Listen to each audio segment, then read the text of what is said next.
Good morning student of class 10th। कैसे हैं आप सभी। तो चलिए आज हम फिर चैप्टर 2 साइंस में एसिड बेस एंड सॉल्ट में कुछ नई चीज़ें सीखते हैं।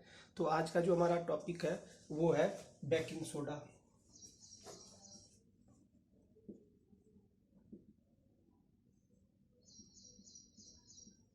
बेकिंग सोडा आप सभी जानते हैं कि ये एक वाइट पाउडर होता है जो हमारे किचन में इस्तेमाल होता है। हम क्या करते हैं, पेस्ट्री, केक और बहुत सारे फूड आइटम स्टफ्स जो है इससे प्रिपेयर करते हैं, तो उसमें हम इसका इस्तेमाल करते हैं। ये वाइट कलर का पाउडर होता है, तो उसको हम लोग क्या कहते हैं, बेकिंग सोडा। तो बेकिंग सोडा जो है इसका जो फार्मूला होता है वो होता है NaHCO3। NaHCO3 sodium hydrogen carbonate. क्या कहते हैं इसे, सोडियम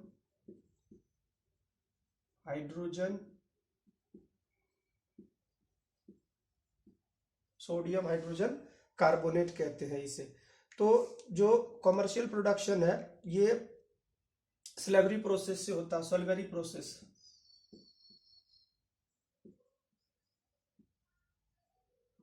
सॉल्वेरी प्रोसेस के थ्रू कमर्शियली इसे प्रिपेयर किया जाता है। तो क्या है सॉल्वेरी प्रोसेस, प्रिपरेशन जो है, प्रिपरेशन में सॉल्वेरी प्रोसेस का हम इस्तेमाल करेंगे यहाँ पर। तो सॉल्वेरी प्रोसेस है क्या, जरा इसे समझते हैं सबसे पहले।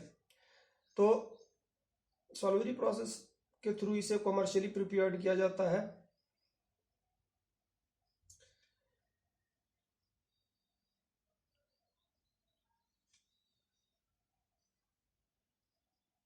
उसके बाद जो है हमारा जो दूसरा पॉइंट है इसके रिगार्डिंग, ये वाइट कलर के होते हैं crystal.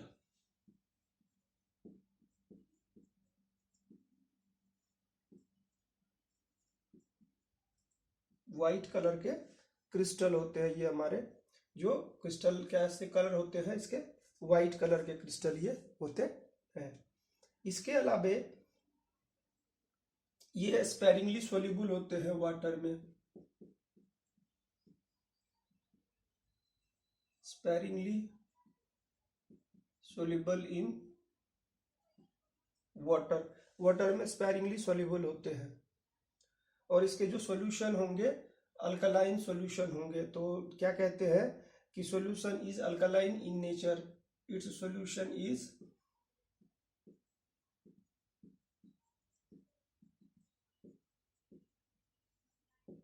Alkaline in,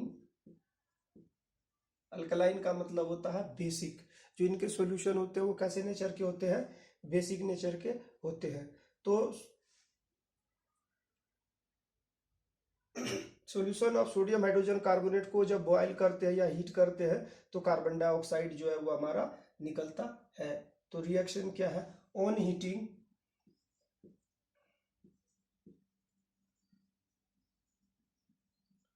solution of NaHCO3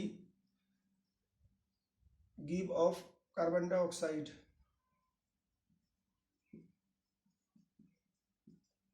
CO2।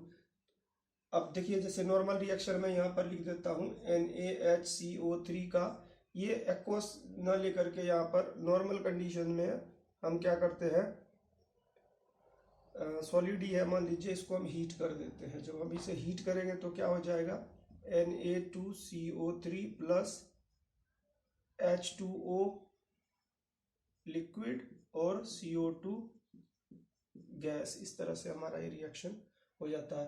तो इसे हम लोग कहते हैं बेकिंग सोडा। अब बेकिंग सोडा का प्रिपरेशन, जो सॉल्वेरी प्रोसेस की बात है, ये हमने पहले ही डिस्कस कर लिया है। प्रीवियस प्रिपरेशंस के दौरान मैंने आपको बताया था कि कैसे इसको प्रिपेयर्ड किए जा सकते हैं। तो चलिए हम इससे आगे की बात करते हैं कि इसके यूजेस क्या है। यूजेस क्या है कि ये एक इंग्रेडिएंट है एंटासिड का।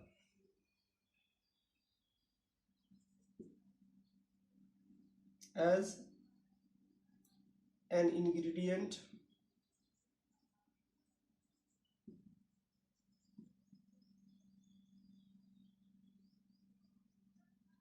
in an antacid. एंटासिड में ये जो है एक इंग्रेडिएंट की तरह काम करता है। इसके बाद एज एडिटिव इन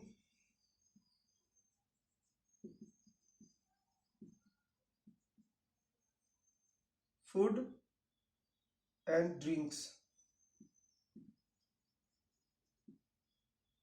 सोडा वाटर का नाम सुना होगा आपने, तो सोडा वाटर में भी इसका इस्तेमाल होता है, तो ये फूड और ड्रिंक में इस्तेमाल होता है। ठीक है, इसको और भी इस्तेमाल करते हैं किसमें, बेकिंग, केक, पेस्ट्री मेकिंग, या बेकिंग जो भी कर दीजिए इसमें, बेकिंग, केक एंड पेस्ट्री। और इसका इस्तेमाल होता है as a fire extinguisher, as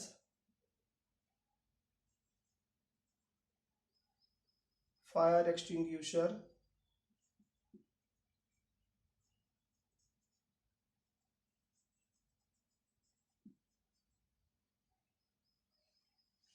जिसको क्या कहते हैं हम लोग, soda acid fire extinguisher, soda acid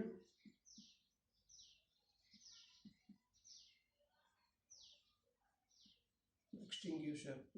ठीक है, तो आपको समझ में आ गया होगा। नॉर्मली क्या होता है, यहाँ पर भी यही पूछते हैं बेकिंग सोडा के बारे में, right short notes on baking soda. तो बेकिंग सोडा पे आप नोट्स जो है इस तरह से, जो मैंने अभी यहाँ मेंशन किया है, इस हिसाब से आप जो है इसे लिख सकते हैं। तो एक बार फिर से देख लीजिए कि इसको कैसे प्रिपेयर्ड करेंगे। नॉर्मली यदि प्रिपरेशन की बात आती है, मैं यहाँ एक रिएक्शन लिख ही देता हूँ ताकि आपको समझने में आसानी हो। जैसे इसमें क्या होता है कि हम क्या करते हैं, NH3, NaCl और वाटर और CO2, इसका मिक्सचर को रिएक्ट कराते हैं तो क्या बन जाता है, NH4Cl प्लस NaHCO3। यही है इसका एक प्रिपरेशन का यहाँ पर जो रिएक्शन है। तो इस तरह से तो हम इसको प्राप्त कर सकते हैं। तो आपको समझ में आ गया होगा। तो चलिए अब हम जो है अपने नेक्स्ट टॉपिक की तरफ मूव करेंगे, जो कि है हमारा plaster of Paris. Plaster of Paris के बारे में आपने पहले से भी सुन रखा होगा। कॉपर सल्फेट पेंटाहाइड्रेट होता है, उसको हेमीहाइड्रेट, कॉपर सल्फेट हेमीहाइड्रेट को क्या बोलते हैं, प्लास्टर ऑफ पेरिस कहते हैं। तो ठीक है, अब हम प्लास्टर ऑफ पेरिस करेंगे नेक्स्ट टॉपिक हमारा, जो कि आखिरी टॉपिक होगा इस चैप्टर का। और फिर नेक्स्ट क्लास में हम नेक्स्ट चैप्टर स्टार्ट करेंगे। तो चलिए क्या करते हैं, PLASTR, plaster of Paris. Plaster of Paris जो है, इसका फॉर्मूला होता है CaSO4 इंटू हाफ H2O। अब ऐसा क्यों है, CaSO4 इंटू हाफ H2O क्यों लिखते हैं, हेमीहाइड्रेट बोलते हैं इसे, calcium sulphate hemihydrate. Plaster of Paris इसका नाम क्यों पड़ा, क्योंकि फर्स्ट ऑफ ऑल जो इसका आइसोलेशन हुआ था वो पेरिस जगह में, पेरिस में इसको सबसे पहले प्रिपेयर्ड किया गया था। तो आज से लगभग 500 साल पहले की बात है, इजिप्ट में ये पाउडर ऑब्टेन किया गया था ही जिप्सम को हीट करके। नॉर्मली जो है जिप्सम को जब हीट किया गया, जिप्सम क्या होता है, कैल्शियम सल्फेट, तो जिप्सम को हीट किया करके इसे सबसे पहले बनाया गया था। तो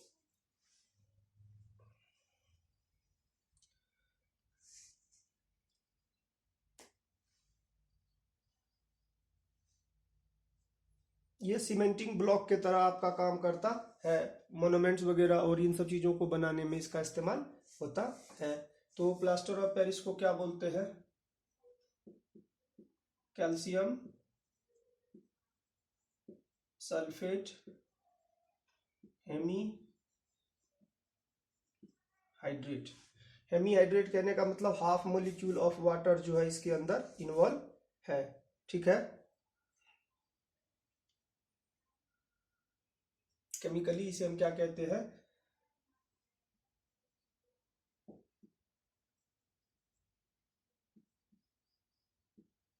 chemically it is calcium sulphate hemihydrate. ये है इसका फॉर्मूला। तो प्रिपरेशन कैसे करते हैं, प्रिपरेशन में क्या करते हैं, ऑन हीटिंग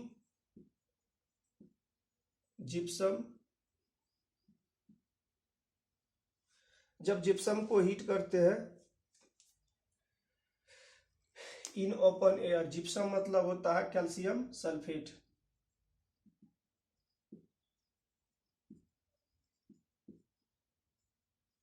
किसमें, इन ओपन एयर, जब ओपन एयर में इसे हम हीट करते हैं तो हमें क्या मिल जाता है,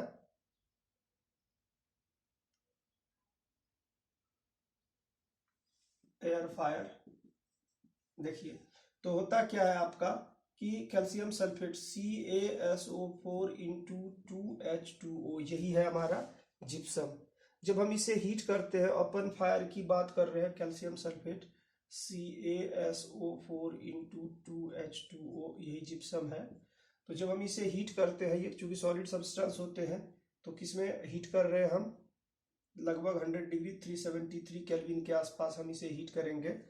तो क्या हो जाएगा, ये टूट जाएगा। कैसे टूटेगा, CaSO4 into half H2O plus 3/2 H2O। इस तरह से ये जो है आपका, ये सॉलिड रहेगा और ये लिक्विड रहेगा। इसको बोलते हैं हम लोग जिप्सम, इसको बोलते हैं POP, प्लास्टर ऑफ पेरिस। तो इसका जो हीटिंग है, इसको केयरफुली कंट्रोल करना पड़ता है। अगर केयरफुली कंट्रोल नहीं करेंगे तो ये अनबर्न्ड प्लास्टर में कन्वर्ट हो जाएगा। ठीक है, तो ये क्या करेगा, अगर ज़्यादा एक्सेस हीटिंग कर दोगे आप, तो ये हाफ मोलिक्यूल ऑफ वाटर जो है वो भी लॉस कर देगा और क्या बन जाएगा, unburned plaster, dead burn plaster बन जाएगा। तो इस तरह से हमें इसे ध्यान से हीट करना पड़ता है। ये एक वाइट पाउडर है ना, POP इज अ वाइट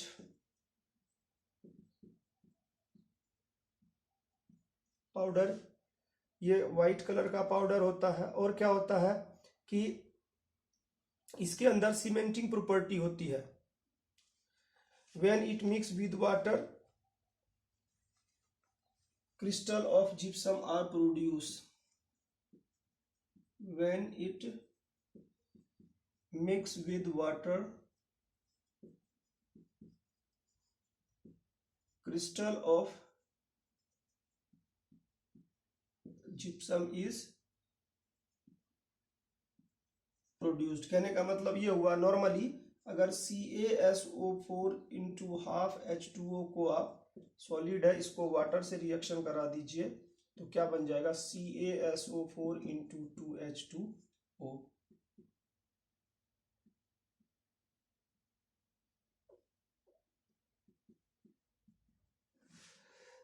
तो ये अगेन क्या हो जाएगा, POP, और ये जिप्सम में कन्वर्ट हो जाएगा, यानी जिप्सम प्रोड्यूस होगा। जिप्सम क्या होता है, सॉलिड मास। तो जो वेटिंग टेंडेंसी है, तो कहते हैं कि POP should be stored in moisture proof container. इसीलिए POP को क्या करते हैं हम लोग, मॉइस्चर प्रूफ कंटेनर में रखते हैं, नहीं तो क्या करेगा, that's why it should be stored in moisture proof container. That's why it should be stored in moisture proof container. इसको मॉइस्चर प्रूफ कंटेनर में रखना होता है, नहीं तो फिर क्या करेगा, ये आपका बर्न हो जाएगा, सेटिंग हो जाएगा, जो इसका है वाटर से रिएक्ट करके हार्ड मास में ये कन्वर्ट हो जाएगा। अब चलिए यूजेस की बात करते हैं। तो POP कहाँ कहाँ यूज होता है, बहुत ही इंपॉर्टेंट कॉन्सेप्ट है ये। तो making toy, making toys, decorative material, jewellery,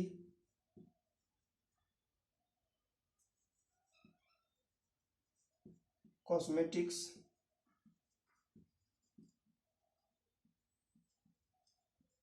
castes of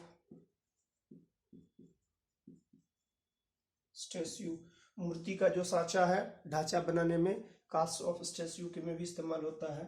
दूसरा होता है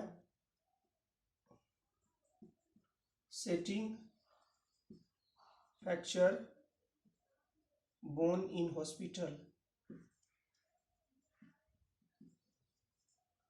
जो हड्डियां टूट जाती है तो उनको भी सेट करने में कहाँ इस्तेमाल होता है, हॉस्पिटल में यूज होता है। डेंटिस्ट भी इसका इस्तेमाल करते हैं और अदर पर्पज में भी ये इस्तेमाल होता है। लेबोरेटरी में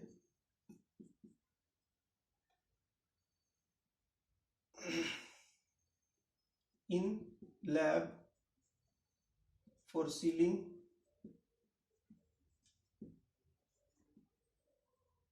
the air gaps in apparatus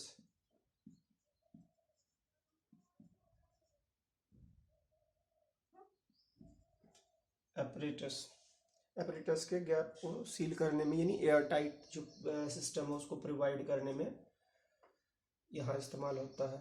smooth surface में फॉर मेकिंग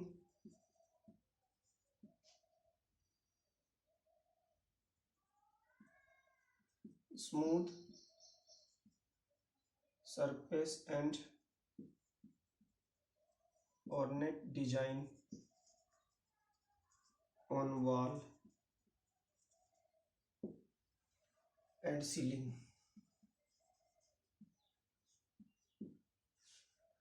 तो बहुत सारे इसके एप्लीकेशंस हैं, वन बाय वन जो है आप इसे पढ़ेंगे। बहुत ही इंपॉर्टेंट टॉपिक था गाइस। आई होप कि आप इसे समझ पाए होंगे। Thank you and good day.